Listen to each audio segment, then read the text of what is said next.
Welcome to Backbone Unlimited. My name is Matt Hartsky. In this episode, we're breaking down 8 elk hunting secrets that can absolutely help you find bulls faster. And I want to be clear right from the start. These are not magic tricks, shortcuts, or recycled elk hunting tips that you've already heard 1,000 times. These are the kind of details that help you sort elk country faster, eliminate dead country quicker, and understand why bulls use certain places while ignoring others, because most hunters don't struggle to find elk because they refuse to work. They struggle because they're reading the mountain too broadly. They see sign, timber, feed, ridges, benches, wallows, and trails, but they don't connect. They don't know what matters right now. Finding bulls faster starts when you stop guessing and start reading behavior, pressure, terrain, wind, and security all together. If you're not familiar with who I am, I've been hunting and guiding Western big game for over 34 years, and I've been a professional strength conditioning and nutrition coach for more than 30 years, and I'm here to help you become a more successful and consistent elk hunter. And this is the longest video I've ever made, so buckle up. Here we go. I'm going to try to get through it as quickly and cleanly as possible.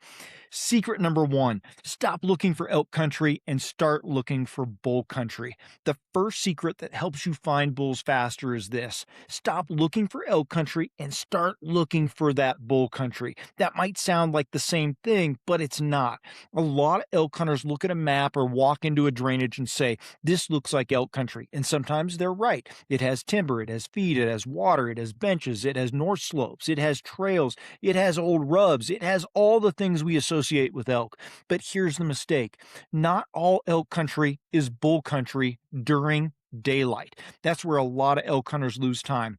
They're hunting country that could hold elk, but they're not asking a deeper question. Why would a mature bull want to be here right now? And that question changes everything, because cows can use one part of the mountain, younger bulls can be more visible, more vocal, or more willing to make mistakes. But a mature bull is usually operating with a different set of priorities, especially once pressure starts building.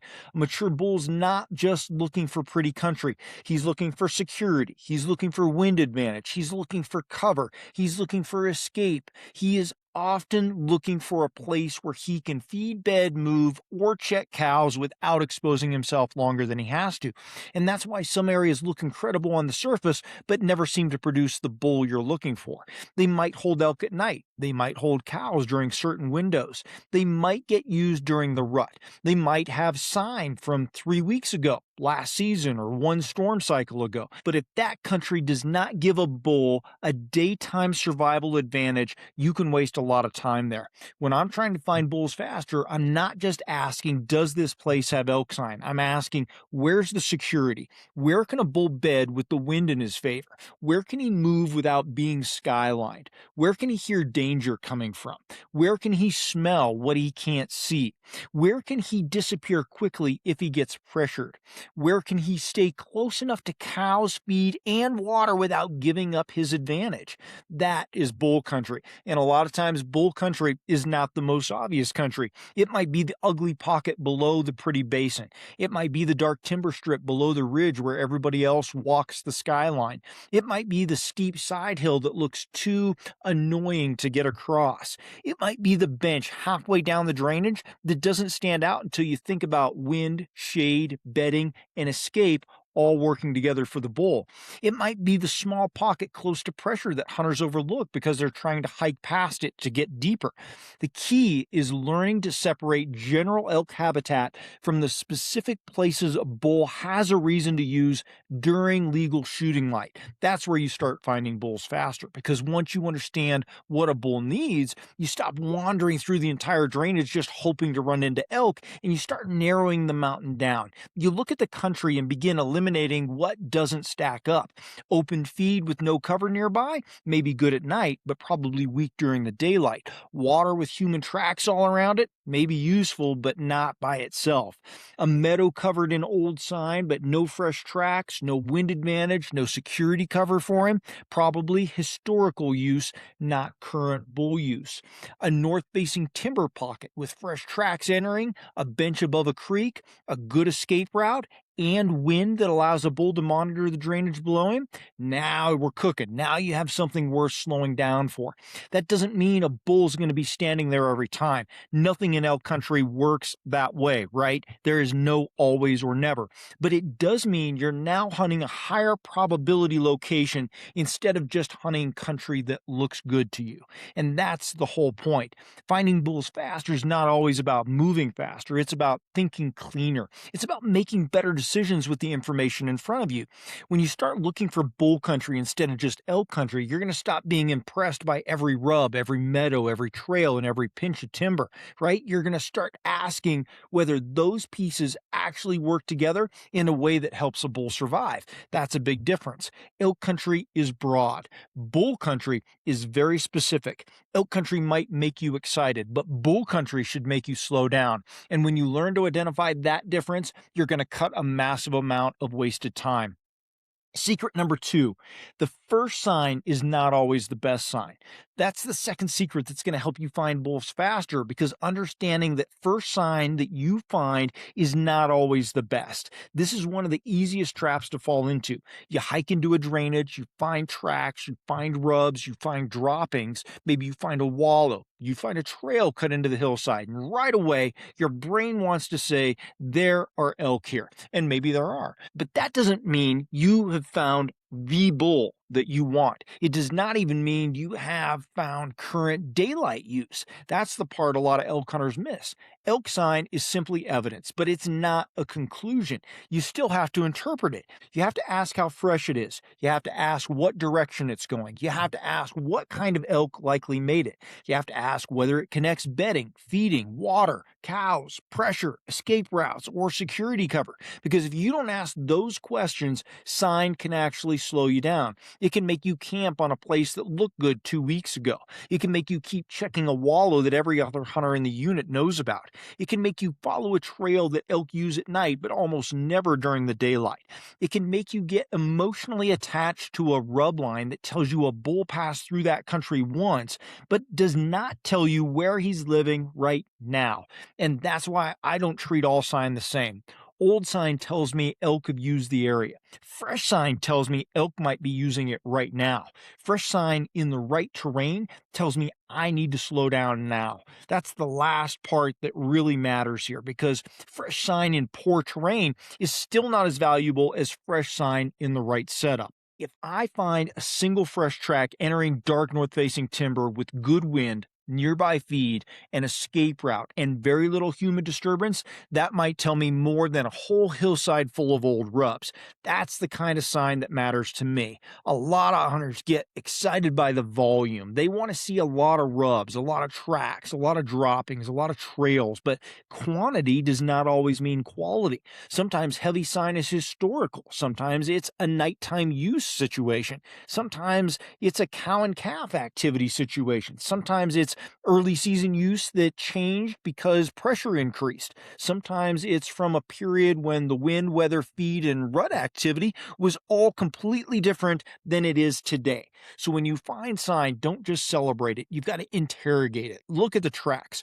Are the edges sharp, or are they rounded? Is the soil freshly broken or dried out? Are there tracks on top of old tracks, or just old tracks? Are the droppings wet, shiny, and soft, or are they dry and faded?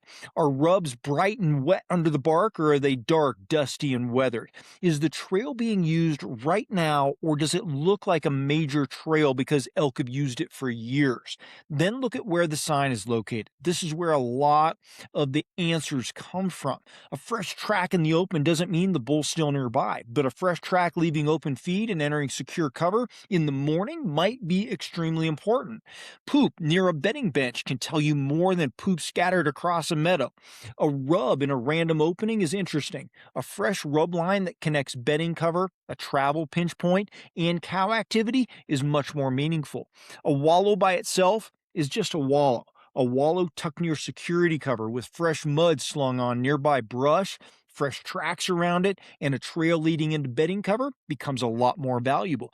context is what turns all of this sign into actual useful information. And you have to be careful with wallows, especially.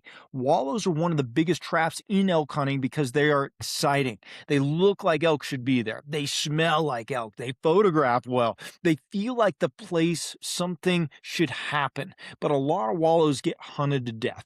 Bulls might hit them in the dark. They might hit them once and leave and never come back. They might shift to another water source. They might stop using them when the pressure builds. They might use them only during a short rut window, or they may never used by the kind of bull you're actually hunting. So don't build your whole hunt around a wallow unless the current evidence supports it. The same thing goes for rubs. A big rub can tell you a mature bull was in the area, but it doesn't automatically tell you where he is today. And it definitely doesn't guarantee that he's using that exact spot during shooting light. Rubs are better when they form a pattern. Are they isolated or are they connected? Are they old, fresh, or mixed? Are they in a travel corridor? Are they near cows? Are they near bedding cover? Are they on the edge of security or right in the middle of exposed country? All of those details matter. Tracks are the same way. A lot of hunters see elk tracks and immediately start following them or thinking that the area is hot. But before you follow tracks, you need to think about what those tracks are actually telling you. Are they headed uphill into bedding? Are they dropping towards feed? Are they crossing the drainage because elk got bumped? Are they moving naturally or are they running? Are they walking? Are they single tracks from a lone bull or a whole bunch of tracks from a herd? Are they moving with the wind advantage or did they look pressured and scattered? That's the difference between tracking blindly and reading the story. And that is what finding bulls faster really comes down to. You're not just looking for proof that elk exist in the area. That's not as important as looking for proof that the right elk is using the right country at the right time. That's a much more narrow search and it's a much more effective one. When I find sign, I try to put it into one of three categories. First is historical sign. That tells me elk have used the area before, but it doesn't make me stop unless other current evidence also supports it. Second, current activity sign. That tells me elk are moving through or using that area recently, but I still need to understand the timing and the purpose here. So the third is high value bull sign. That is fresh sign connected to security, wind, bedding, cows, feed, and low pressure terrain. That third category is what I care about the most because that's the sign that can change my plan and help me kill a bull. A single high value clue can be more useful than a drainage full of generic elk sign. That's why the first sign is not always the best sign. The first sign gets your attention. The best sign gives you more direction and purpose for your plan. And when you learn to tell the difference, you stop getting trapped by every old rub, every muddy wallow, and every trail that looks good on the surface. And you start reading sign like evidence. You start asking what it means. You start connecting it to terrain, pressure, wind, and timing. And when you do all of that, you find bulls faster because you're no longer chasing elk history and you're now hunting current bull behavior. Hey, if you hunt public land elk and you're tired of grinding through random seasons, I built the elk hunting series of ebooks for you. Most hunters don't struggle because they lack effort. They struggle because they lack a system. And that's exactly why I built the elk hunting ebook series as a complete progressive framework for Western elk hunters who are done guessing and ready to hunt with intention. Volume 1 is going to be Foundations and Reality. I reset your mindset and expose the assumptions that quietly wreck seasons. In Volume 2, Finding Elk and Understanding Pressure, you'll learn how elk actually move under pressure so you can anticipate instead of react. In Volume 3, Terrain, Wind, and Position, I break down how to use landscape and thermals to consistently create opportunities. In Volume 4, Calling, Silence, and Pressure, sound becomes a decision tool, not an impulse. In Volume 5, Bow Hunting Execution, we're talking about close range strategy so you can finish your encounters. And in Volume 6, Late Season and Post-Rut, we're talking about how elk shift after the rut and how to adapt when others quit. This is a system built for consistency. This isn't theory. It's a structured system to help you find elk, read country, and make confident decisions every season. Buy each volume individually or bundle them all to save 50% off at backboneunlimited.com. Secret number three: bulls are often closer to pressure than hunters think, but harder to reach than hunters want. That might sound backwards, but it's one of the biggest things that separates hunters who consistently relocate bulls from hunters who feel like the mountain went dead after the first wave of pressure. A lot of hunters believe pressure pushes elk as far away as possible, and sometimes it does. There are situations where elk get hammered, move into another drainage, cross onto private land, shift into wilderness, or drop into country where most hunters are not willing to enter. But that is not the only way bulls survive pressure. A lot of times, especially with mature bulls, they don't have to leave the whole mountain. They just have to leave the obvious places. They don't need to go 10 miles deeper if they can move one ridge over, drop into a nasty hillside, bed in a thick pocket, or tuck into a place where every hunter walks past them on their way to somewhere else. That's where hunters get fooled. They assume if elk are not in the open basin, the obvious meadow, the easy glassing pocket, the well-known wallow areas, or the main trail systems, then the elk must have left. But a lot of times they have not left. They've just changed where they're willing to expose themselves. They may have changed when they move. They have changed how vocal they are. They've changed the exact terrain they trust. And if you keep hunting the same visible, comfortable, obvious country, it's going to feel like the bulls vanished. But the bulls usually did not vanish. They just moved into the pressure gaps. And that's a big concept here. Pressure gaps are the places hunters create without even realizing it. They're the pockets between access routes. They're the pieces of country that look too small, too steep, too brushy, too dark, too awkward, or too close to people to be worth checking. They're the spots where wind is hard to manage. They're the places that don't glass well. They're the places where a hunter has to slow down, think, and make a clean approach instead of just marching through country. And mature bulls are really good at finding those places. A bull doesn't think about pressure the way a hunter thinks about pressure, right? A hunter looks at a map and thinks, I need to get away from the roads. That can be true, but a bull's not measuring distance the same way you are. He's measuring risk. He's measuring scent. He's measuring sound, visibility, escape. He's measuring whether he can bed where the wind protects him, move through cover, and detect danger before danger gets close enough to kill him.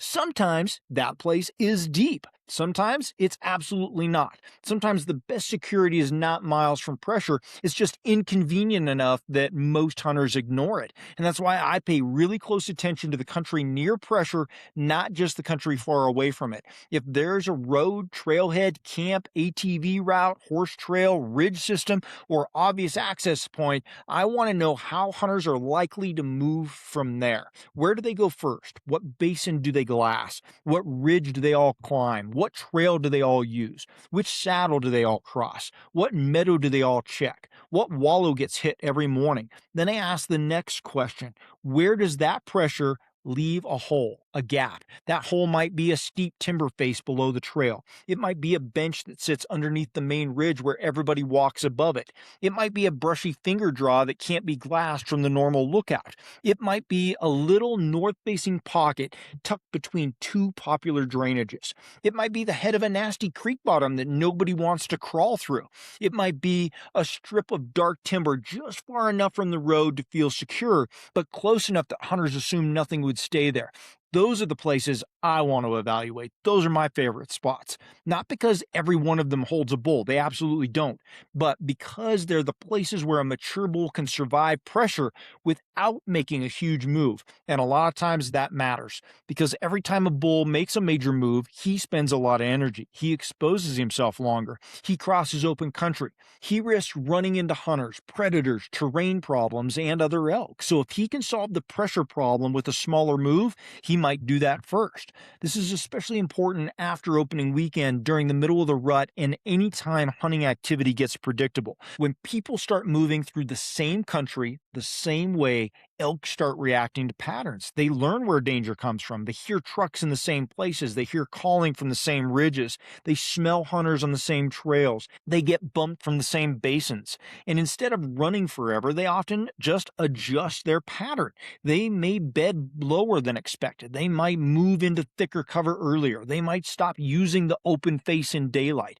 They might circle around the popular calling areas. They might shift into terrain where the wind becomes almost impossible for a hunter to control. They might stay quiet even when they're close. And that last part's really important. A silent bull near pressure is one of the easiest bulls to walk past. A bull that's been pressured might still be with cows, he might still be close, he might still be killable, but he's probably not going to announce himself. So if your entire plan depends on hearing elk before you hunt, you can miss out on a lot of bulls in the area. And this is where discipline matters. When I'm hunting pressure gaps, I move differently. I don't just storm through those pockets trying to cover country. I slow way down. I assume that bulls could be close. I watch the wind constantly. I pay attention to small sounds. I look for fresh tracks crossing into cover.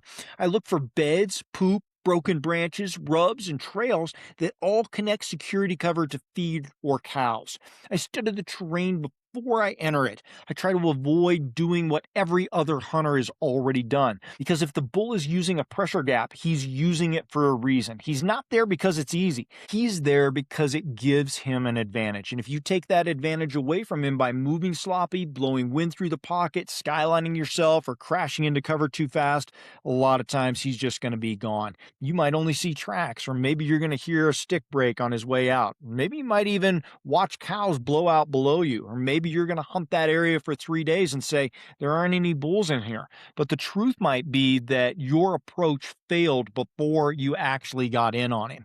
And that's what makes these places hard. They're not always hard because they're physically far away. They're hard because they require better execution. A bull bedded in a steep timber pocket 500 yards from a road can be harder to kill than a bull 3 miles deep in open country. Why? Because you can't see him easily. You can't move freely. You can't call blindly or expect him to come running.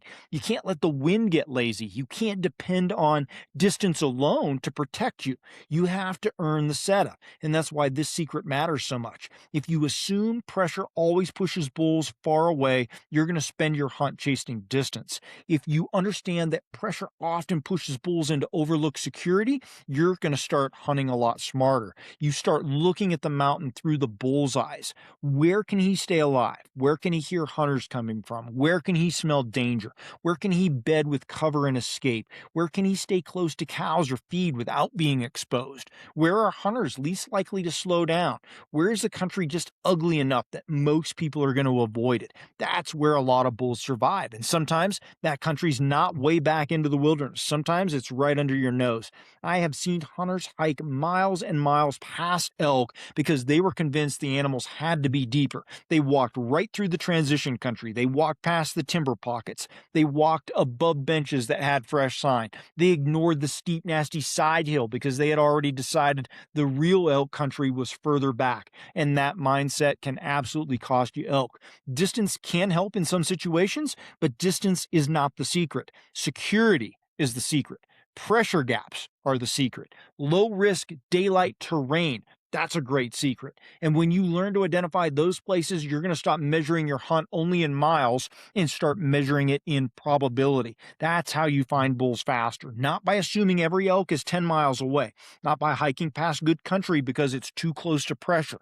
Not by chasing the romantic idea of untouched wilderness. But by asking where pressure would make a bull feel safer, not where pressure would make a hunter feel better about it. That's a completely different way to look at elk hunting. And once you see it, you start noticing overlooked bull country everywhere. Secret number 4, wind does not just bust you. Wind tells you where a bull wants to live. Wind tells you where a bull wants to live. So we look at it. Most hunters think about wind only from the hunter side of the equation. They think about keeping the wind in their face. They think about not getting smelled. They think about thermal switching. They think about avoiding swirling wind. And all of that absolutely matters. But if that is the only way you think about wind, you're missing half the picture, because a mature bull is using wind too. He's not just randomly bedding in timber because it's thick. He's not just dropping into a canyon because it's dark. He's not just standing on a bench because it looks comfortable. A bull uses wind as part of his security system.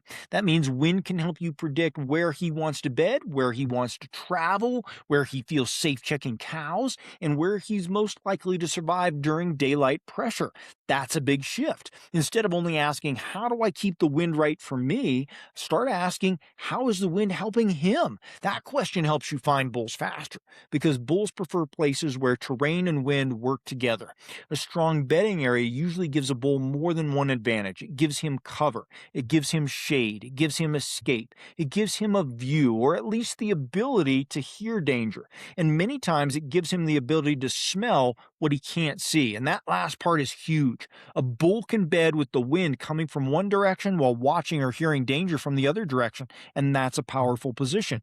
For example, think about a bull bedded on a bench below a ridge with rising thermals in the morning. If the thermals are pulling scent uphill from below, he can smell what's underneath him. If he's tucked just below the crest, he may also hear or see movement above him, or if there's timber around him, an escape route off the side. That's not random bedding, that's a security setup for that bull.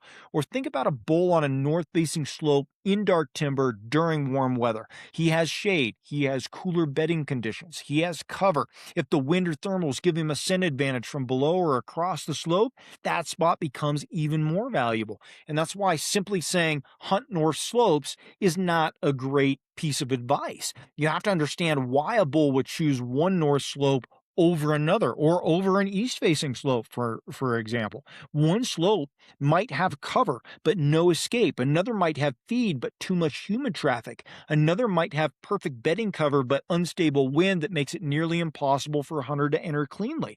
There is no always or never. Another might be stacked shade, wind, bedding, structure, and a quiet exit route. Those places are not equal to that, and the bull knows it, and you need to learn to see it too. Wind is also one of the main reasons elk can be in a place that looks impossible to hunt. Hunters are going to say the wind is terrible in there. And they're right. It might be terrible for the hunter, but it might be perfect for the elk. Swirling wind, shifting canyon currents, unstable thermal zones can all make a pocket extremely hard to approach. But that same instability can help a bull detect danger from multiple directions. If every human approach risks sending scent into the cover, that place can absolutely become a sanctuary. And that does not mean you should hunt every bad wind pocket carelessly, right? It means you should respect bulls and why they're going to be using them. A lot of the places that frustrate hunters are the exact places that bulls trust. Those steep timber pockets, the broken canyon systems, the benches with shifting morning thermals, saddles where wind pours over the top and curls from below, drainages where air drops in the evening and pools in the bottom, ridge points where wind hits, splits, and then wraps around. Those places can all be hard to hunt, but they can also hold elk because they create a security advantage. So when you're trying to find bulls faster, don't just look at terrain. Look at airflow across that terrain. Ask yourself what the wind is doing in the morning. Ask what the thermals are doing in the evening. Ask what happens during the switch. Ask where scent would collect. Ask where a bull could smell danger without exposing himself. Ask where a hunter's most likely to get betrayed by the wind. And that last question is one of my favorites. Where does the wind betray hunters? Because that place might be exactly where bulls survive. If every approach from below gets pulled uphill into bedding cover, that's a problem. If every approach from above risks dropping scent into the timber when thermals start falling, that's a problem. If the side hill wraps wind around the point and sends scent straight into the pocket before you ever see it, that's a problem. And when enough hunters run into that same problem, elk learn the advantage. They might not understand it the way we talk about it, but they live by it. They bed where they can survive. They move where they can detect danger. They hesitate when conditions feel wrong. They shift when pressure and wind no longer give them the advantage. And that's why wind is not just an execution detail, it's a location clue. So if I'm e-scouting or standing on a ridge looking into country, I'm trying to imagine how the air moves through it. I want to know how a bull could use that air to protect himself. I want to know whether the terrain creates predictable thermals or chaotic wind. I want to know whether the bedding cover faces the right direction for the conditions that day. That doesn't mean I can predict every swirl. Obviously, nobody can. But I can improve my odds by thinking thinking about wind before I ever step into the setup. A lot of hunters make the mistake of finding sign first and thinking about wind second. They find fresh tracks and they charge in. They hear a bugle, they start moving. They see cows and immediately try to close the distance. But if the wind makes the setup impossible, that excitement can ruin the hunt fast. You might have found the bull, but you may not have found a killable bull yet until you figure it out. There's a difference. A bull can be close and still not be huntable from your current position. And that's where patience and discipline all come together. If the wind is wrong, sometimes the best move is not moving. Sometimes the best move is backing out. Sometimes it's circling wider. Sometimes it's waiting for the thermal switch. Sometimes it's getting to the opposite side of the drainage. Sometimes it's accepting that the bull is safe right now and setting up for the next movement window. And that's hard to do, but it's part of finding bulls faster over the course of a hunt, because finding bulls faster doesn't help if you keep blowing them out every time you find them. You don't just want to locate elk. You want to locate elk in a way that gives you a chance to make the next move. Wind determines that. This is especially true during the rut. Hunters hear bugles and forget everything they know about air movement. A bull fires off, a motion spike, and all of a sudden they're running through the timber with the wind cutting sideways across their face. They convince themselves they can get away with it because the bull's worked up. Sometimes, maybe, occasionally, you might be right, but more often than not, mature bulls still trust their nose and they're going to catch it. Even a fired up bull can stop, swing downwind, check the setup, or pull his cows away if something doesn't feel right. The rut can make bulls more vulnerable, but not in a way where their nose stops working, right? So if you're calling, stalking, still hunting, glassing, or moving into bedding comfort, the wind has to stay at the center of your plan. And not just your wind, his wind. Where does he expect danger to come from? Where is he likely to check from? Where can he scent check cows? Where can he move with the wind advantage? Where would he bed after leaving feed? Where would he go when pressured? That's the level you want to think on. Think from his perspective, because when you understand how bulls use wind, you begin to predict their position instead of just reacting to noise or sign. And you start looking at a ridge and saying, that point looks good, but the wind doesn't protect him there. You look at a bench and say, that one makes sense. It looks good to me, but he can smell the lower trail and escape into timber. That makes it important to him. You can look at a drainage and say, that pocket is going to be hard to hunt, but that's exactly why he might be in it. You look at a calling setup and say, if he comes in, he's probably going to try to get downwind before I see him. Now, all of that kind of thinking, it not only saves time, but it makes you a better killer. It keeps you from wasting hours in places that look good but don't function correctly. It keeps you from charging into good elk country with a bad approach. It helps you separate random habitat from actual usable bull security. And it gives you a better chance to turn information into opportunity. And that's what this whole episode is about. Finding bulls faster is not just about finding more country, it's about reading the right clues. Wind is one of the biggest clues on the mountain. So yes, wind can bust you, but before it ever busts you, it can teach you. It can show you where a bull wants to bed. It can show you why one pocket gets used and another doesn't. It can explain why elk survive in ugly places. It can tell you why your approach keeps failing. And if you learn to read wind from the bull's perspective, you're going to find bulls faster because you're going to finally understand one of the main reasons they choose the places that they choose.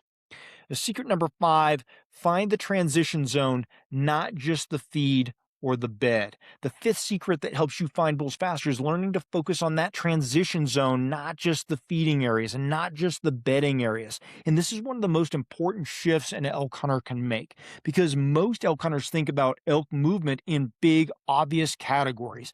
They think elk feed here, or they think elk bed here, and both of those things can matter. You absolutely need to understand both of those, where elk are feeding. You absolutely need to understand where they're bedding. But if you only focus on those two endpoints, you can miss the most important part of the pattern. I've got a whole video on transition areas. That's the route between the feed and the bed. And a lot of the time, that route is where your opportunity lives, especially with mature bulls, because mature bulls don't always step out into the open feed with plenty of daylight. daylight left. They don't always walk into a glassable meadow and give you a perfect look. They don't always bed in a place where you can see them from a mile away. And they don't always travel the cleanest, easiest, most obvious path between point A and point B. They move through terrain that helps them stay alive. That is the transition zone. The transition zone is the country between nighttime use and daytime security. It's the edge between feeding and bedding. It's the movement lane between exposure and cover. It's the place where a bull can move, stage, listen, scent check, push cows around, avoid pressure, or slip into security without committing to the most visible country. And once you start seeing that layer of the mountain, you're going to find bulls faster because you stop staring only at the destination. A meadow might tell you where elk feed at night. A bedding pocket might tell you where a bull wants to spend the day. But the transition zone tells you how he gets from one to the other. And that's where you can start building a real plan. A lot of elk hunters glass the feed first thing in the morning, right? They see elk, maybe even a bull, and then everything turns into a race. They try to cut the distance. They try to get closer before the elk disappear. They rush across country. They let emotion take over. And by the time they get there, a lot of times that bull's gone. Or worse, they blow the entire herd out because they chase the elk instead of studying and understanding the movement. But if you slow down and read the transition area, that same situation becomes more information and more valuable. Where did the bull leave the feed?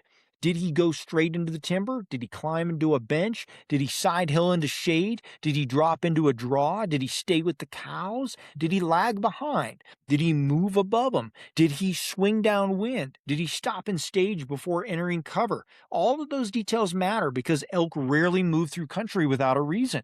Even when it looks casual, there's usually a pattern underneath it. They might be using a finger ridge because it keeps them out of sight. They might be using a shallow saddle because it lets them cross without being skylined. They might be using a strip of timber because it connects feed to bedding. They might be using a bench because it gives them a flat travel lane across steep country. They might be using the shadow line because it keeps them hidden longer. They might be using the wind to check what is below before committing to cover. And that is transition country. And if you can identify it, you're no longer just reacting to elk, you're starting to predict them. And that's especially important when bulls are pressured. Unpressured elk might be easier to spot in open feeding areas. They might move a little more freely, they might stay visible longer, they might bugle more, and they may give you more obvious clues. But once pressure builds, mature bulls often shorten their daylight exposure. They might feed and open at night, then be back near cover before legal shooting light. They might stage in timber edges instead of stepping into the meadow. They might move through shaded cuts instead of open slopes. They might bed earlier. They might leave sooner. They might move just enough to get into security, then stay there. That's why a lot of elk hunters who only hunt open feed often feel like the elk disappeared. They didn't necessarily disappear. They just moved the useful part of their pattern into the transition zone. And that's where you need to adjust. Instead of asking where were they feeding, ask where would they leave that feed and feel safe in daylight. Instead of asking where is the bedding area, ask what route lets them reach bedding without exposing themselves. Instead of asking where did I see elk, ask where did the elk become harder to see. That last question is powerful. Where did they become hard to see? Because that's often where the transition begins. Maybe they disappeared behind a roll in the terrain. Maybe they slipped into a band of timber. Maybe they crossed into shadows. Maybe they dropped below a bench. Maybe they moved into broken cover that looked too small to matter. Maybe they used a shallow fold in the mountain that you would never notice unless you watched them use it. Those subtle features are often more important than the obvious ones. And that's why glassing is not just about finding animals. It's about finding movement patterns. A good glassing session doesn't end when the elk walk out of sight. That's when the learning actually starts. You mark where they left the feed. You mark where they entered cover. You mark how they traveled. You mark the wind. You mark the time. You mark whether they were calm, rushed, pressured, vocal, silent, spread out, bunched up. Then you ask what that movement tells you about tomorrow. Because if you only saw elk today but learned nothing about how they use the mountain, you might not be any closer to killing one. But if you understand the transition route, you can make a smarter move. You can set up ahead of them. You can plan an evening ambush. You can approach from the correct side. You can avoid blowing out the feed area. You can hunt the edge instead of driving straight into the bedding area. You can intercept movement instead instead of chasing it and being behind all the time. And that's the difference between reacting and hunting with structure. And this applies in the evening too. A lot of elk hunters think evening is simple. They think elk bed all day and then come out to the feed before dark. And sometimes that does happen, but mature bulls often don't just walk straight from bed into the wide open. They might stage, they might stand in the dark timber and wait, they might move just inside the edge, they might feed in small openings before reaching the main meadow, they might let cows drift out first, they might wait for light to fade, they might use the wind to check the opening, they might stay just far enough back that the hunter watching that meadow never sees them. And that's why the transition zone can be more valuable than the actual feeding area. If you are only watching the meadow, you might be watching where the bull wants to be after dark. But if you find the staging cover above it, the timber edge beside it, or the bench leading into it, or the shaded draw that feeds into it, you might be watching where the bull's willing to move during legal shooting light. And that's a much better place to focus on. Now, this doesn't mean you should dive into every transition zone blindly, right? You still have to think about wind. You still have to think about thermals. You still have to think about visibility. You still have to think about your exit route. You still have to think about how close you can get without contaminating the area, because transition zones can be really sensitive and you don't want to ruin it. If you blow out the route between feed and bed, you're not just ruining that moment, you're going to change the pattern for at least several days. And that's why patience here matters. Sometimes the best play is to watch the transition area from a distance before actually hunting it. Sometimes the best play is to mark the route and come back the next morning. Sometimes the best play is to set up on the downwind edge and let elk move naturally. Sometimes the best play is to use the information to predict where the bull's going to be after pressure shifts him. But whatever you do not ignore the transition zone. The transition zone is often where the bull tells the truth. Feed tells you what elk need. Bedding tells you where elk feel safe. Transition tells you how they connect those needs while managing their risk and exposure. And that's where the mature bull mindset becomes easier to understand. A bull is constantly balancing opportunity and danger. He needs calories, but he needs water at certain times. But he needs cows during the rut. But he needs recovery after the rut. But he needs shade during hot weather. But he needs thermal cover, escape terrain, and bedding security. But he also has to stay alive. So his movements are not just about where he wants to go. They're about how much risk he's willing to take to get there. And that's why transition country changes with pressure. Early in the season, elk use a more obvious route. After pressure, they might shift into cover. During hot weather, they might favor shaded routes. During a storm, they might use more protected terrain. During the rut, bulls might move more around cows, but they still use terrain and wind to avoid any kind of unnecessary exposure. During the late season, energy conservation becomes a much bigger part of the equation, and transition routes can become more efficient and less dramatic. The principle here stays the same. Find the connection, find the route, find the place where exposure turns into security. And that's where you often find your opportunity.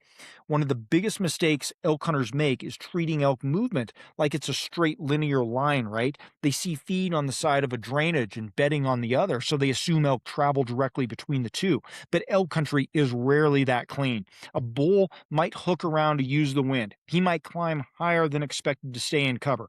He might drop lower to avoid a skyline. He might side hill across a bench instead of crossing the open middle. He might use a hidden cut that doesn't show up clearly on the map. He might avoid the obvious saddle and cross through a rougher spot because hunters keep using the saddle. That's why you have to study the in-between country. The in-between country is where a lot of hunters get lazy. They mark the meadow, they mark the bedding timber, then they assume all the rest of it. Do not assume the rest of it. The rest of it is often the actual hunt. If you want to find bulls faster, start looking for the terrain that connects what they need with where they feel safe. Look for benches below ridges. Look for timber strips between openings. Look for brushy draws that connect feed to cover. Look for saddles that aren't too obvious. Look for shadowed avalanche chutes. Look for finger ridges that let elk move without being exposed. Look for small openings inside timber where elk can stage.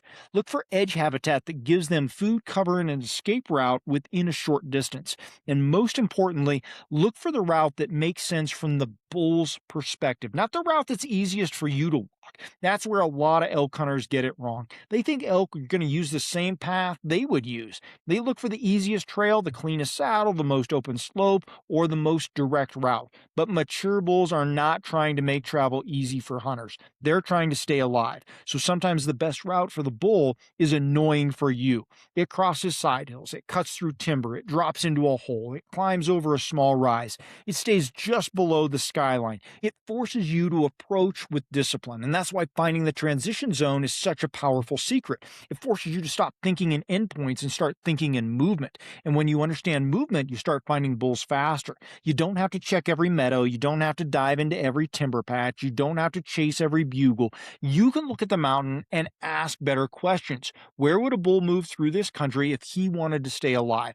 That question will save you time. It's going to keep you out of low probability country. It's going to help you position better. It's going to help you glass better. It's going to help you understand why elk showed up one day and disappeared the next. And it's going to help you stop treating elk hunting like a random search, because mature bulls usually leave clues in ways that connect the mountain. Your job is to find those connections before the bull disappears into the next layer of security. That's why you find the transition zone, not just the feed, not just the bed. The transition zone is often where the hunt becomes killable. Secret number 6: cows find food, bulls read security. The sixth secret that helps you find bulls faster is understanding that cows find food, but bulls need security. That doesn't mean cows don't care about safety. They absolutely do. Cows are not careless animals. They're usually the eyes, ears, and nervous system of the herd. If you've ever tried to move in on a group of cows, you already know how hard they can be to beat. One cow catches your movement, one cow smells you, one cow doesn't like the setup, and suddenly the whole mountain starts leaving. So this secret is not about pretending cows are easy. They are not. But cows and mature bulls often prioritize the mountain a little bit differently, especially depending on the time of year. Hunting pressure, weather, rut activity, and herd structure can change it all. Cows are usually more tied to daily need. Feed matters more. Water can matter a lot. Calf safety matters. Group movement matters. The herd's rhythm matters. If the feed shifts, the cows often shift. If green up moves higher, cows might move with it. If drought changes where the best forage is, cows might adjust. If pressure hits a feeding area, cows might move to a safer version of that same pattern. Bulls care about those things too, but a mature bull is often reading the mountain through a slightly different filter, in my opinion. He's asking, in his own instinctive way, where he can stay alive. Where can he bed without getting surprised? Where can he smell danger? Where can he keep cover close by? Where can he check cows without standing in the open too long? Where can he move without being exposed? Where can he escape if pressure shows up? Where can he avoid wasting energy while still staying close enough to the things he needs? That's why simply finding cows doesn't always mean you have found the bull. And this is a huge mistake during elk season. A hunter finds cows and assumes the bull they're after has to be standing right there with them. Sometimes that can be true, but during the rut, especially when a bull has a hot cow or is actively guarding a herd, he might be close. He might be pushing cows. He might be bugling. He might be circling. He might be fighting satellite bulls. He might be easy to identify because the whole herd dynamic is loud, tense, and obvious. But plenty of times, the best bull is not the most visible elk in the group. He might be offset. He might be above them. He might be behind them. He might be in timber. He might be on the downwind side. He might be letting smaller bulls make noise while he stays tighter to cover. He might be quiet because he already has cows and doesn't need to advertise to every hunter in the drainage. And that's the part that gets overlooked. Hunters see cows and focus only on the cows. They glass the open herd. They watch calves feeding. They watch raghorns move around. They listen to bugles. They get excited, but they don't study the security cover around the herd. They don't ask where the mature would stand if he didn't want to be seen. They don't ask where he could scent check the herd. They don't ask where he could hold cows without exposing himself. They don't ask where he would go if pressure came from the obvious direction. They don't ask where he could bed once the herd disappears into cover. And because they don't ask those questions, they can look right at the herd and still miss the bull's real position. And that's why cows are information, not the final answer. Cows tell you something, absolutely. They can tell you where food is good. They can tell you where elk feel comfortable. They can tell you where rut activity might build. They can tell you where bulls might show up. They can tell you how elk are moving through a drainage. But cows alone do not tell the whole story. You still have to interpret the bull layer. That means when you find cows, you need to immediately widen your thinking. Don't just look at the animals in the open. Look above them, look below them, look at the timber edge, look at the shadow lines, look at the downwind sides. Look at the escape routes. Look at the small pockets where a bull could stand and still control the herd. Look at the terrain that lets him stay close without giving up his security, because a mature bull might be connected to the cows without being visually obvious. He might be using terrain to keep the advantage. This is especially true once hunting pressure enters the picture, right? Early in the rut or in lower pressure country, bulls might be more visible and more vocal. But when hunters start calling from every ridge or walking into every bugle and pushing every herd they locate, the better bulls can get a lot more careful. They might still be rutting, they might still be with cows, they might still be killable, but they might not be like the elk you see in the highlight videos. They might not stand in the open screaming. They may not run straight into calls. They may not expose themselves on a skyline. They might not stay in the meadow once daylight hits. Instead, they stay tight to the herd in a way that gives them control and security. That can mean traveling behind the cows, not in front of them. It can mean pushing the herd into cover sooner. It can mean bedding slightly above them with wind advantage. It can mean holding the herd in broken timber instead of wide open parks. It can mean moving silently while smaller bulls make most of the noise. It can mean circling downwind when something doesn't feel quite right. That's why you have to read herd behavior. If cows are calm and feeding naturally, that tells you one thing. If cows are bunched up and nervous, that tells you something else. If cows keep looking back into the timber, pay attention. If cows are moving faster than normal, ask why. If cows are being pushed, look for the bull during the pushing from behind. If calves and cows are drifting one direction while bugles are coming from a different angle, don't ignore that separation. If satellite bulls are visible but acting frustrated, the herd bull might be tucked out of sight with the advantage. Everything means something. You don't want to just see elk. You want to read the situation. And that's where a lot of elk hunters find cows and then make the wrong move. They charge straight into the herd. They call too much. They get tunnel vision on the visible elk. They forget the wind. They get impatient. They try to force a bull to respond instead of understanding where he likely already is. And in the process, they educate the whole herd. A better approach might be to slow down and analyze the setup. Where are the cows going? Where did they come from? What direction is the wind moving? Where is the bull likely to be positioned if he wants to keep scent advantage?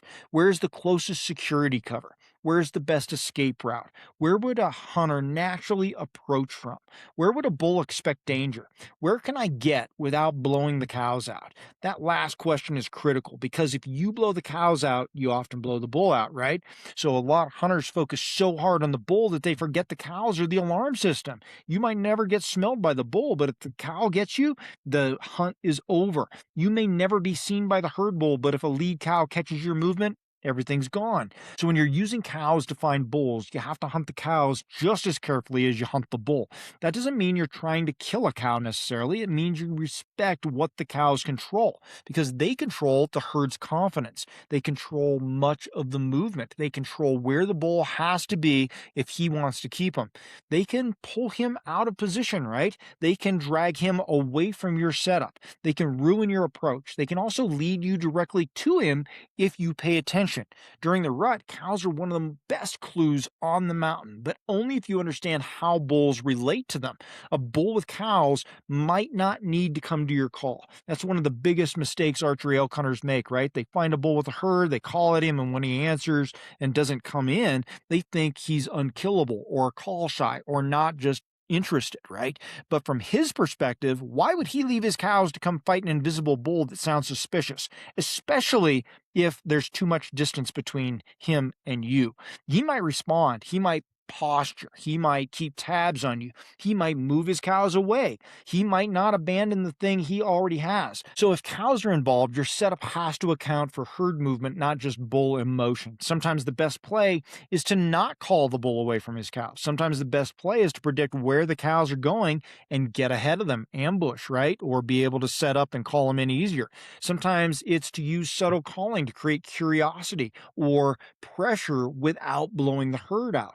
Sometimes it's to shadow the herd, right? Carefully until the terrain gives you a better angle. Sometimes it's to wait for the bull to gather cows, push a satellite, or move through a pinch point.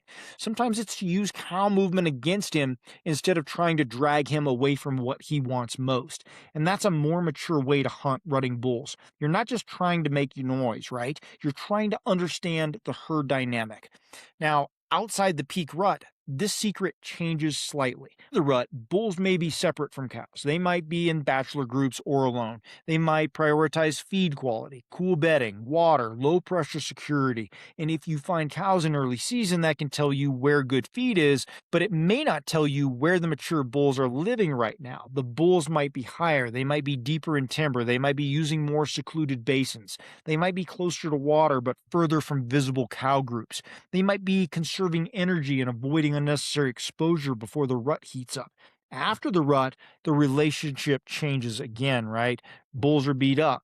They have burned a lot of energy. They might be separate from cows. They might seek recovery country. They might prioritize food, security, and low disturbance.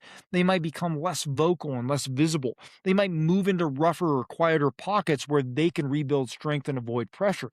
So if you keep hunting cows the same way after the rut, you might be hunting the wrong elk. That's why timing matters here, right? Cows help you find bulls differently depending on the season. Early season, cows might point towards general elk use and forage, but mature bulls might be separate. Peak rut, cows can be the center of the bull activity, but the best bull might be offset in security areas, right? Post rut, cows might not matter nearly as much as recovery cover, feed efficiency, or low pressure bedding. And that's the nuance here. And that's why simple advice of finding cows to find bulls is only partly true. It can absolutely be true, but it's not complete. The better version is this: find cows, then read how a bull would use security around those cows.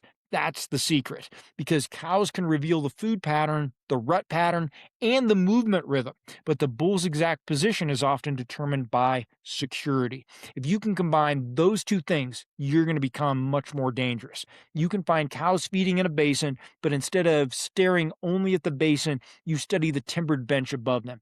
You find cows moving through a saddle, but instead of charging the saddle, you look for the downwind cover where a bull could be trailing. You hear cows mewing in the timber, but instead of calling aggressively right away, you listen for the bull's location and think about where he can approach with the wind. You glass a herd at first light, but instead of chasing them, you watch where the cows lead and where the bull positions himself as they enter cover. That's how you turn cow activity into useful bull information. And this matters because a lot of elk hunters lose time by focusing on the wrong elk. They find cows and spend all day trying to make a bull appear in the exact place the cows were visible. But a mature bull may have been there the whole time, just not where they were looking. He might have been 20 yards into the timber. He may have been above the herd. He may have been holding the downwind side. He may have been trailing quietly somewhere back behind. He might have slipped out when the cows got nervous. He may have watched the whole setup fall apart before the hunter even knew he was there. That is elk hunting bulls. And if you want to find bulls faster, you have to stop treating the visible herd as the whole answer. The visible herd is the beginning of the question. Where's the food? Where's the safety? Where's the bull? Where's the wind? Where's the pressure? Where's escape? Where's the place he can control the situation without exposing himself too much? That's how a mature bull is going to think. And the more you train yourself to think that way, the faster you start finding it. So remember this: cows usually find food. Bulls usually read security. When you find cows, pay attention. They can absolutely lead you to bulls. But don't stop your analysis at the cow herd. Study the country around them. Study the wind around them. Study the cover around them. Study how they move, where they hesitate, where they enter timber, where the bull could be using the mountain differently than the rest of the herd. And that's where you're going to find the better bull. Not always in the middle of the herd, right? Absolutely not. Not always standing in the open. Not always screaming his head off. Often just inside the edge, slightly offset, using the wind and cover, letting the cows reveal the pattern while he protects the advantage, his advantage. That's the kind of detail that helps you find bulls faster. Secret number 7: the fastest way to find bulls is to eliminate country with a system, right? It's eliminating the wrong spots faster. That might sound not so exciting, but it's absolutely one of the most important skills in elk hunting that I use all the time, first and foremost in my scouting, because elk country is overwhelming. You can stand on a ridge and look at 10 drainages, 5 basins, 20 timber pockets, 3 burn edges, a dozen benches, multiple saddles, different elevation bands, different aspects, different water sources, and miles of country that all look like they could hold elk. And that is a problem. Too much country looks good. Too much country feels possible. Too much country gives you just enough hope to waste time. And that's where a lot of elk hunters get trapped. They hunt based on possibility instead of probability. They look at a place and say, elk could be there. And they're probably right. Elk could be there. But that's not a strong enough reason to spend half a day hunting it. The better question is, what makes this place better than the next 5 places? That question changes everything, because once you start thinking that way, you're going to stop treating every decent looking place and piece of country the same. And you're going to start ranking country. You're going to start filtering country, and you're going to start eliminating the bad country. And when you eliminate that weak country faster, you're going to naturally spend more time in the places that actually stack up in your favor. And that's how you find bulls faster. This is where a system matters, because without a system, a lot of hunters make emotional decisions. They hunt a basin based on whether it looks pretty. They sit a wallow because it feels elky. They stay in a drainage because they found old rubs. They keep checking the same meadow because they saw elk there once. They dive into timber because they heard one bugle 2 mornings ago. They keep grinding in country that gives them just enough evidence to stay, but not enough evidence to justify staying. That's a dangerous place to be in terms of how much time you're using, because elk hunting rewards effort, but only when effort is pointed in the right direction. You can work incredibly hard in the wrong country and still feel like you did everything right. You can hike all day, glass all morning, call until your lungs hurt, check every water hole, and still be hunting low probability country. And that's why I believe every elk hunter needs a decision filter. Not a magic formula, not a guarantee, a filter. Something that keeps you looking at country and deciding whether it actually deserves your time. For me, when I'm trying to find bulls faster, I want country that stacks multiple factors together. One good feature, that can be interesting. 2 good features, that's better. But 3 or 4 strong features in the same place can become worth serious attention. The more a location solves a bull's needs at the same time, the more important it becomes. That's the key. A bull's not choosing country because of one thing. He's not usually bedding somewhere only because there's timber. He's not traveling somewhere only because there's a trail. He's not staying somewhere only because there's water. He's usually using country because several things work together. Usually those are security, wind, cover, escape routes, feed, and possibly cows. Water, maybe, depending on the conditions. Low human intrusion? Absolutely. A travel route that keeps him alive? A bedding location that gives him advantage? Fresh sign that proves current use. When those pieces stack together, now you have something. That's where I want to slow down. That's where I want to hunt. So instead of asking, does this look like elk country? I ask sharper sets of questions. Does this place give a bull security? Does it give him wind advantage? Does it have nearby feed or access to cows? Does it have cover he can actually use during daylight?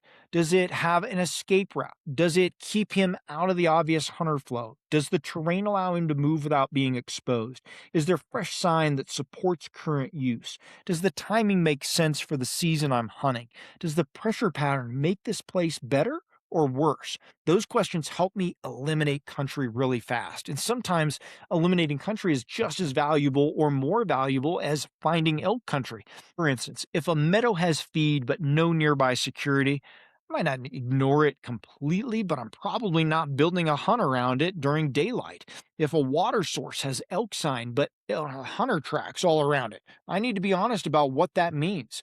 If a basin looks perfect on a map but has no fresh sign, no bedding structure, no wind advantage, and no reason for a bull to expose himself there right now, I'm not going to fall in love with it just because it looks good to me.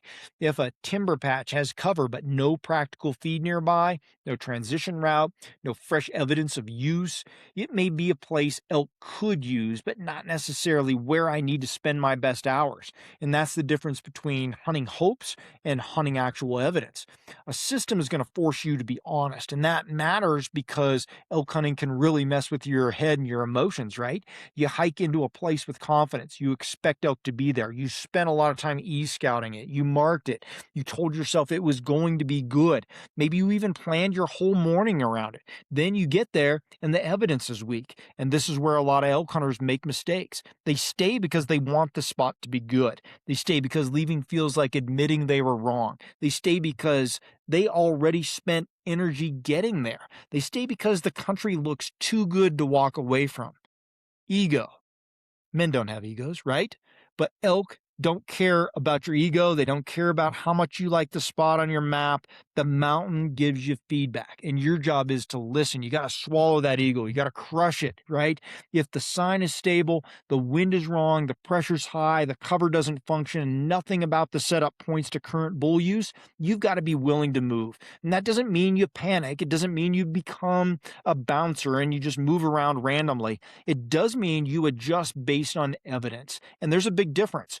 Random movement is not a system. Random movement is just frustration with legs. A system based on adjustment is different, right? You're not leaving because you got bored. You're leaving because the place didn't pass your filter.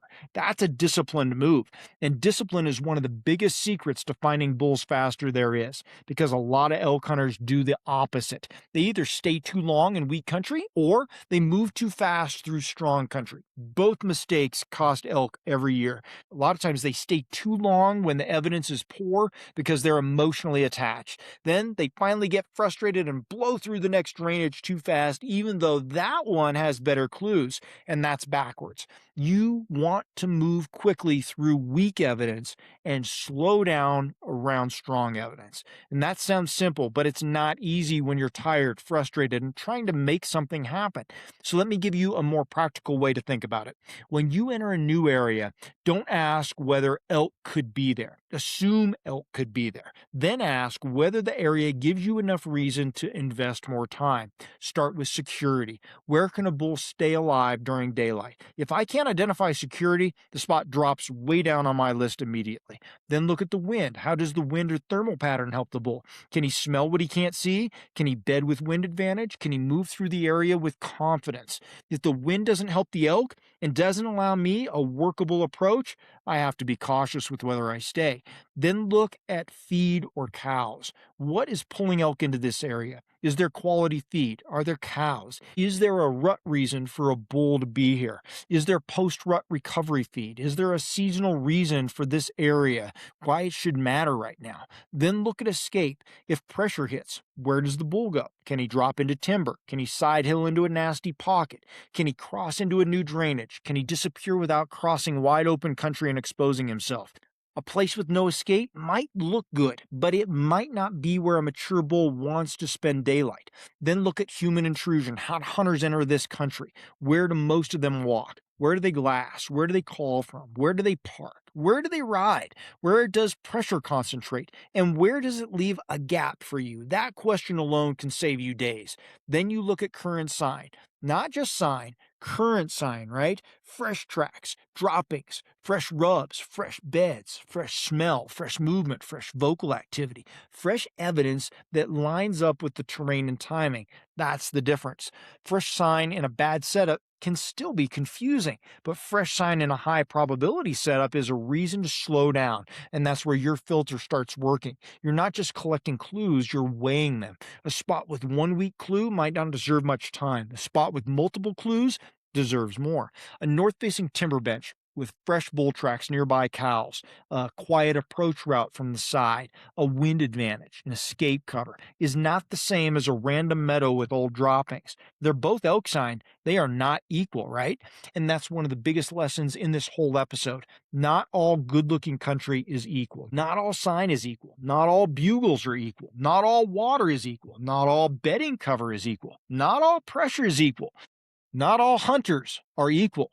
The best hunters learn to rank what they're seeing, and that's what helps them find bulls faster. They're not magically lucky. They're making cleaner decisions over and over. They're removing low value options. They're spending more time where that stack of evidence is stronger. They're willing to leave country that doesn't make sense. They're willing to slow down when the evidence tells them to. They're not afraid to change their mind. And that last part really matters. You should hear that again. A lot of hunters want to be right, but the best elk hunters I know want to learn fast. And there's a difference. If you want to be right, you're going to defend your original plan even when the mountain's telling you something different. If you want to learn fast and kill elk, you're going to let the mountain correct you.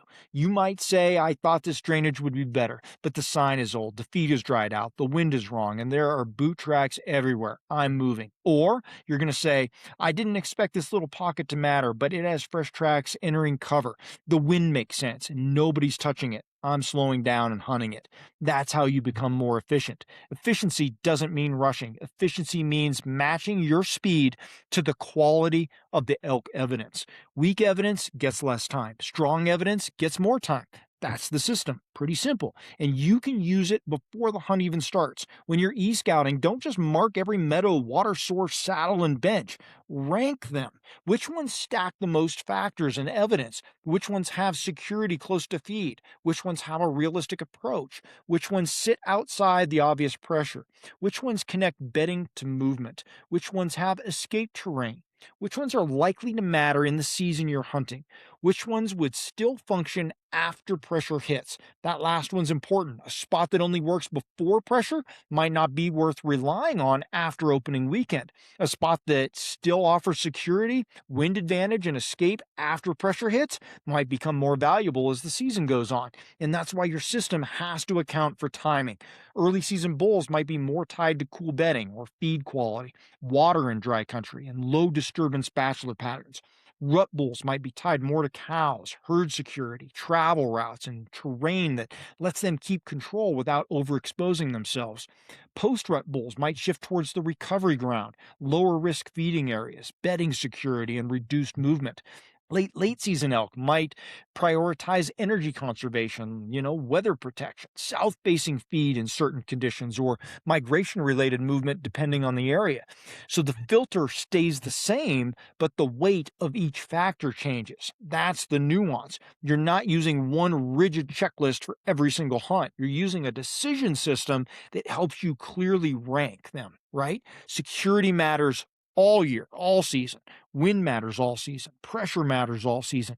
But feed water, cows, elevation, the aspect, vocal activity, and movement windows can all change depend on timing. And that's why you can't just copy last year's plan and expect it to work every time. You have to read what's happening right now. And that brings us back to the main point. The fastest way to find bulls is to eliminate country with a system. Not because you're trying to outsmart every elk on the mountain, but because you're trying to stop wasting your best hours in places that don't deserve them.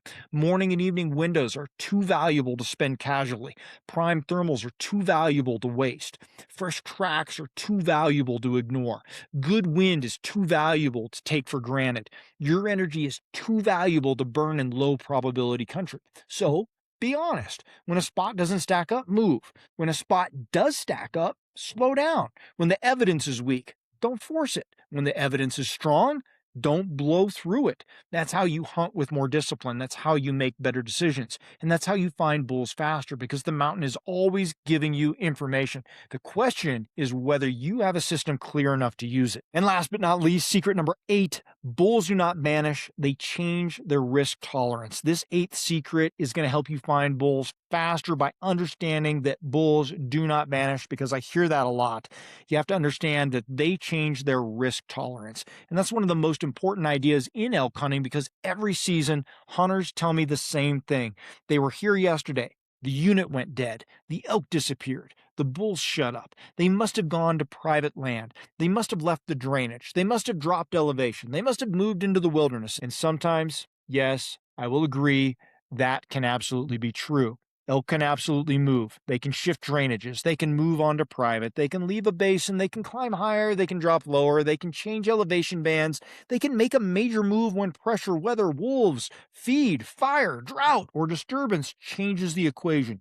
But a lot of the time, elk hunters assume elk are gone when the truth is much more specific. The elk are not gone. They're just no longer taking the same risks they were taking before. They're not playing by the rules that you assumed that they would play by. And that's a big difference because if you believe the elk vanished, you're going to start from zero every time, right? You're going to keep starting over. But if you understand that the elk adjusted their risk tolerance, you can now keep working from the last known pattern. And that's going to help you find bulls faster. A bull's risk tolerance is basically how much exposure he's willing to accept to get what he needs. How much daylight movement is he willing to make? How much open country is he willing to cross? How far is he going to move to cover? How vocal is he willing to be? How close will he stay to cows? How long will he feed in the open? How close will he tolerate roads, trails, camps, calling, or human scent? How much risk is he willing to take before he shifts into a safer pattern? That changes constantly. And it's one of the main reasons elk can feel so unpredictable. The same bull that bugled in the open yesterday morning might be silent today. The same herd that fed in a basin until sunrise might be inside the timber before legal light tomorrow.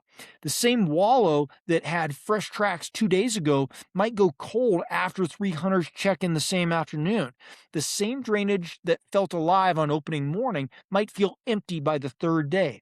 But that does not always mean that the bulls left the country. It might just mean they changed the rules.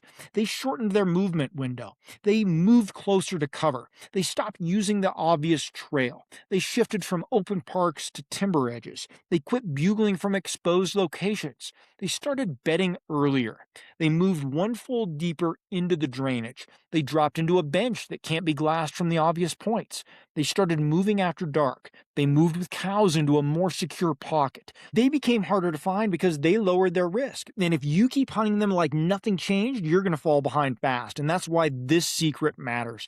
When a pattern dies, don't automatically assume the elk are gone. Ask what changed. Did hunting pressure increase? Did more trucks show up? Did camps move into the area? Did ATVs start hitting the roads? Did hunters start calling from the ridges? Did the wind direction change? Did thermals get unstable? Did temperatures rise?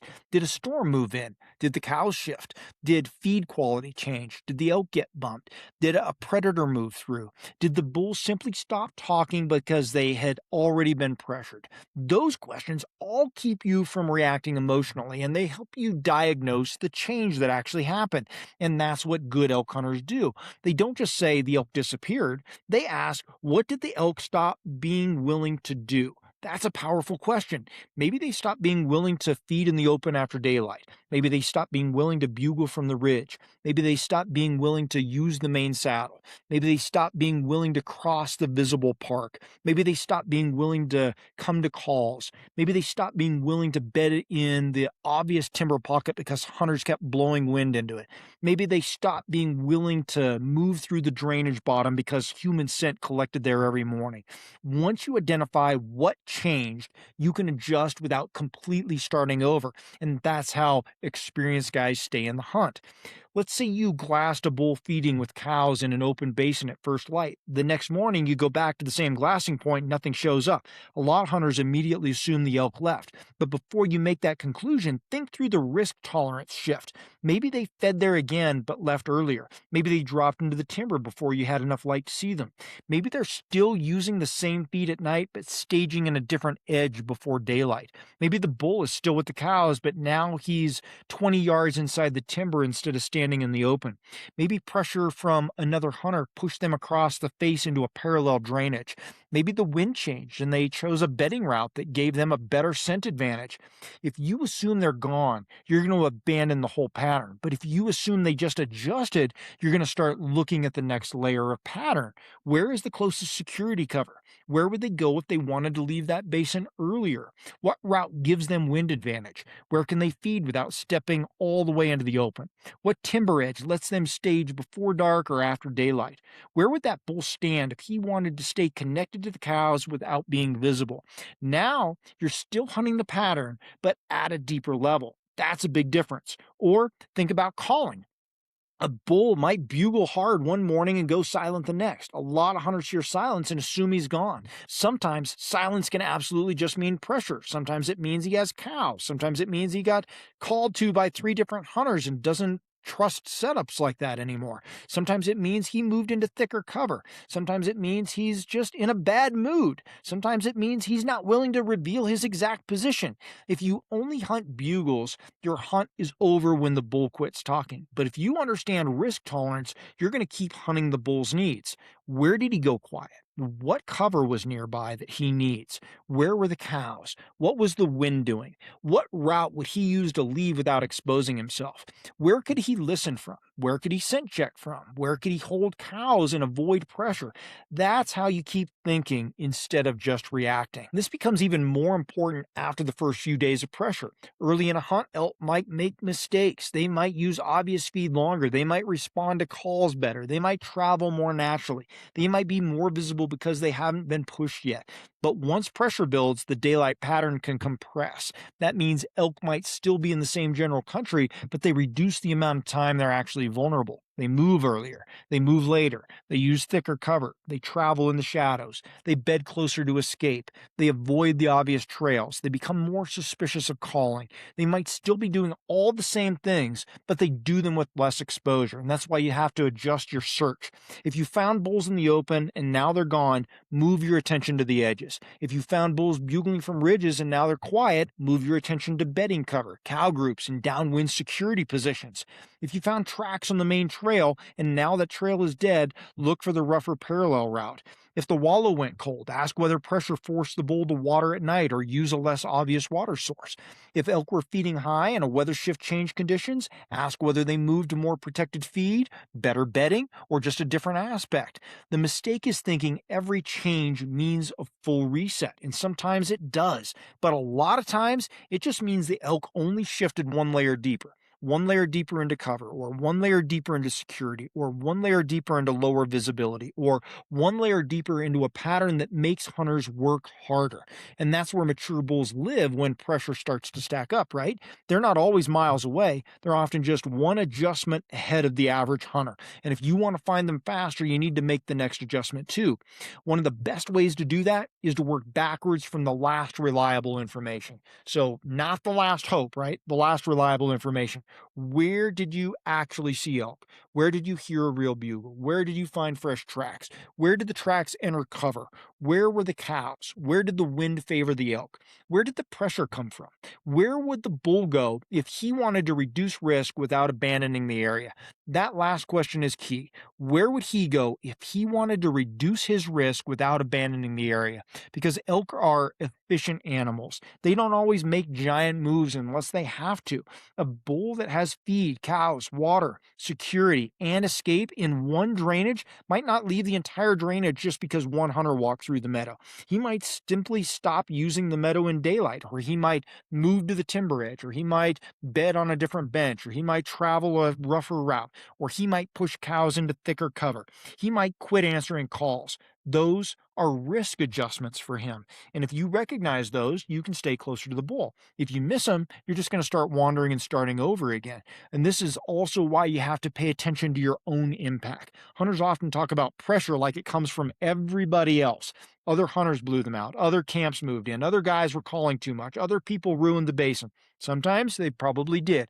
But you are part of the pressure too. Your scent matters. Your footsteps matters. Your skyline matters. Your calling matters. Your entry route matters. Your exit route matters. Your glassing position matters. If you push into a bedding area with bad wind, you might change that bull's risk tolerance for the next several days. If you sit on a wallow and let your scent pool in the drainage, you might not see what you educated. If you chase bugles without thinking about the wind, the bull might still be alive and still be nearby, but he might not make the same mistake again. So when a spot dies, you've also got to be honest. Did the elk change because of general pressure, or did you change it? Did I change them? This is not always a fun question, but it's an important one, because if your approach caused the shift, you've got to learn from that. Maybe you entered too low and thermals carried your scent uphill. Maybe you exited through the feed. Maybe you called too aggressively to a bull that already had cows. Maybe you moved too fast through a transition zone. Maybe you glassed from a skyline and got picked off. Maybe you kept checking the same water source and turned it into a danger zone. Those mistakes don't mean the hunt is over, but they do mean you have to learn from them and adjust. The worst thing you can do is keep repeating the same move after the elk have already told you it doesn't work. That's what a lot of hunters do. They keep returning to the same spots, they keep calling from the same ridges, they keep watching the same meadow, they keep hiking the same trails, they keep expecting yesterday's pattern to come back today. But elk hunting is not about forcing yesterday into today. It is about reading what changed and responding with discipline. That's why this secret is so valuable. Bulls do not vanish, they change their risk tolerance. When you understand that, you stop panicking, you stop assuming the unit is dead, you stop chasing every rumor, you stop abandoning good country too soon, and you start asking better questions. What did the bull need yesterday? What does he need today? What risk was he willing to take before? What risk is he no longer willing to take? Where is the safer version of the same pattern? That last line is one I want you to remember too. Where is the safer version of the same pattern that was working? If the bull was feeding in the open, where is the safer feeding edge? If he was bedding in obvious timber, where is the safer bedding pocket? If he was crossing the visible saddle, where is the rougher crossing nearby? If he was bugling from the ridge, where can he now stay connected to cows without advertising himself? If he was watering at an obvious source, where's the hidden water or nighttime access? If he was using a trail that now has hunter scent, where is the parallel route? That is how you locate or relocate bulls faster, not by starting over every single time the pattern changes, but by moving with the pattern as it tightens, because that is usually what pressure does. It tightens elk behavior, it tightens daylight movement, it tightens vocal activity, it tightens where bulls are willing to expose themselves, it tightens your margin for error. And when that happens, you have to tighten your hunting too. Better wind, better patience, better glassing, better setups, better entry routes, better exits, better understanding of terrain, better discipline when the evidence tells you to slow down. That's where mature bulls separate hunters. They don't always beat you by running to another mountain. Sometimes they beat you by changing just enough that your old plan no longer works and now you're frustrated. If you can't recognize that change, you're going to swear elk just disappeared. But if you can recognize it, you can stay in the game. You can shift from open feed to transition cover. You can shift from bugles to sign. You can shift from main trails to pressure gaps. You can shift from obvious bedding to safer bedding. You can shift from calling harder to positioning better. You can shift from chasing elk to anticipating their next move. That's the kind of adjustment that helps you find bulls faster. So when the mountain goes quiet, don't immediately assume it's empty. When the meadow is dead, don't assume the drainage is dead. When the bull stops bugling, don't assume he left. When the wallow goes cold, don't assume the pattern's gone. Slow down and ask what the bull's risk tolerance is telling you. Maybe he's still there, maybe he's close, maybe he's just deeper into the security layer, maybe he's not disappeared at all. Maybe he simply stopped making the same mistake that made him easy for you to find yesterday. And that's exactly why you need to hunt with the system, because the system gives you something to fall back on when elk change. You go back to security, you go back to wind, you go back to pressure, you go back to feed, you go back to cows, you go back to transition zones, you go back to fresh sign, you go back to the last reliable clue, and you ask where the safer version of that pattern exists now. That's how you keep moving forward, and that's how you avoid wasting days. It's how you find bulls faster after the easy clues disappear, because mature bulls don't survive by being impossible to understand. They survive by responding to risk faster than a lot of elk hunters respond to information. Your job is to close that gap, read the change, find the safer layer, adjust before the hunt slips away. That's the secret. Finding bulls faster is not about turning elk into a formula. Elk are still obviously wild animals. Weather changes, pressure changes, cows move, feed changes, wind betrays you, and sometimes even when you make all the right decisions, the mountain doesn't hand you the result you wanted. But the goal is not perfection. The goal is to stop guessing. When you understand the difference between elk country and bull country, you're going to save time. When you read sign correctly, you stop chasing history. When you understand pressure gaps, wind, transitions, cows, and risk tolerance, you start seeing the mountain through a bull's eyes instead of a hunter's hopes. That is when elk hunting starts to change. You quit asking, where could elk be? And you start asking, where does a bull have a reason to be right now? And that question is going to make you more efficient, more disciplined, and more dangerous hunter in the field. So use these 8 secrets as a filter. Eliminate weak country, slow down around strong evidence, adjust when the pattern changes. Now, if you want ongoing access to the Team Backbone community, classroom, my full digital vault of elk resources, private discussions, and direct communication with me for planning, you can join Team Backbone at backboneunlimited.com underneath our membership tab. If you want to go deeper into elk movement, pressure patterns, terrain positioning, and structured decision making, that's exactly why I built the elk hunting series of ebooks. It's a progressive system designed to help you understand how elk actually use country, how pressure changes their behavior, and how to position yourself with a better plan. I have a link to those ebooks in the description. If you're getting ready for archery elk season and want calls built around real elk hunting application, check out our Backbone Unlimited elk calls. We have the deadfall diaphragms for hunters who want hands-free control and realistic elk sounds in close-range setups. We have the Rutline bite and blow mouth call for simple, effective cow and calf vocalizations without needing a diaphragm. And we have the Mountain Medicine elk antler open reed call for hunters who want a unique, easy-to-use open reed call with a look and feel that fits the mountain lifestyle. You can find all of our elk calls at backboneunlimited.com. Everything we talk about here is connected. Preparation is not a single video, it's a system. Thanks for being here. I appreciate all of you. I look forward to seeing you in the comments. Until next time, train harder, hunt smarter, and never settle.